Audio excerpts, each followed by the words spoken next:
大家好，我是大卫，欢迎您来到我的频道。今天的视频，我将分享的是杜鹃花。由于其具有茂盛的枝叶、颜色艳丽的花朵以及紧簇的花团，在花园或景观设计时可以形成美丽的花海。而有些品种也适合种植在花盆里，作为室内或露台的观赏植物，成为备受人们喜爱的观赏花卉。今天的视频，我将结合杜鹃花的自然生长环境，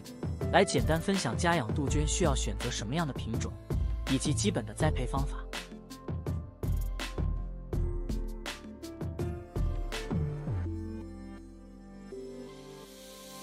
全世界原生的杜鹃属植物有接近1000种，经过人工杂交选育的园艺品种已经近万种。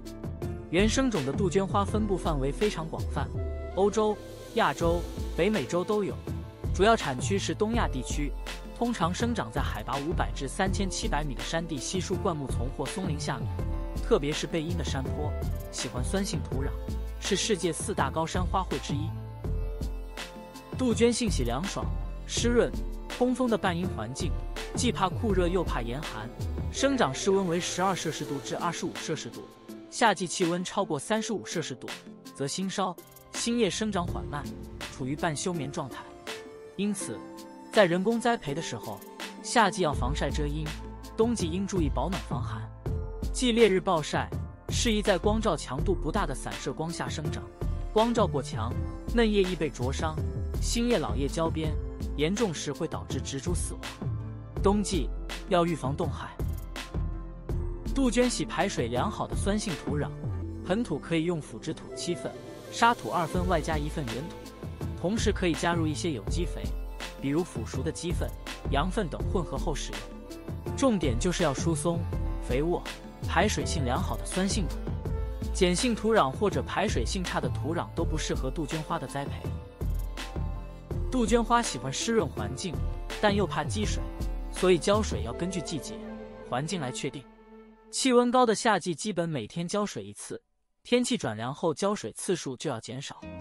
特别注意的是避免长期用碱性水浇，北方地区可以搭配一点硫酸亚铁，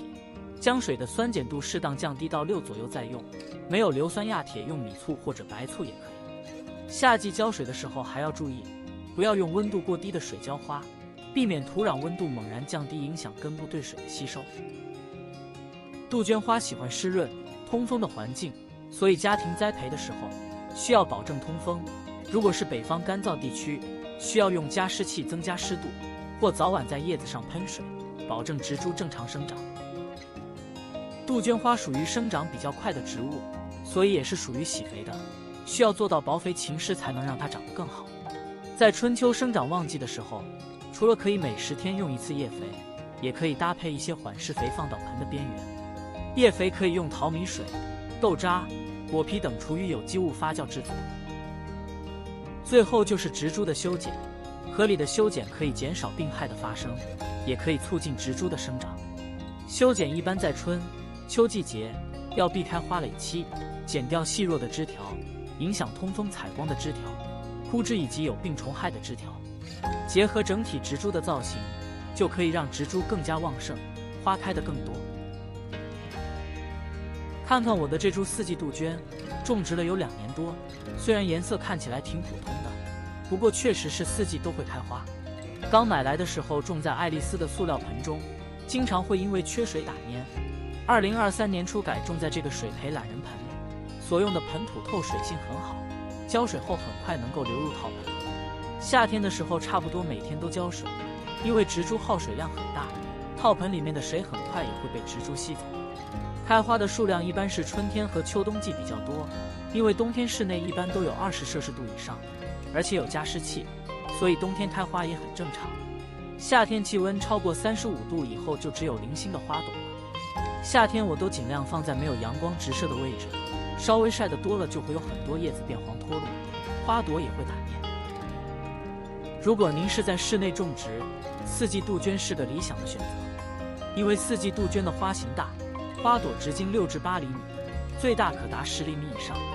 而且多数是重瓣的，花瓣形态以及花色富于变化，观赏价值很高。4季杜鹃的花期遍布整个4季，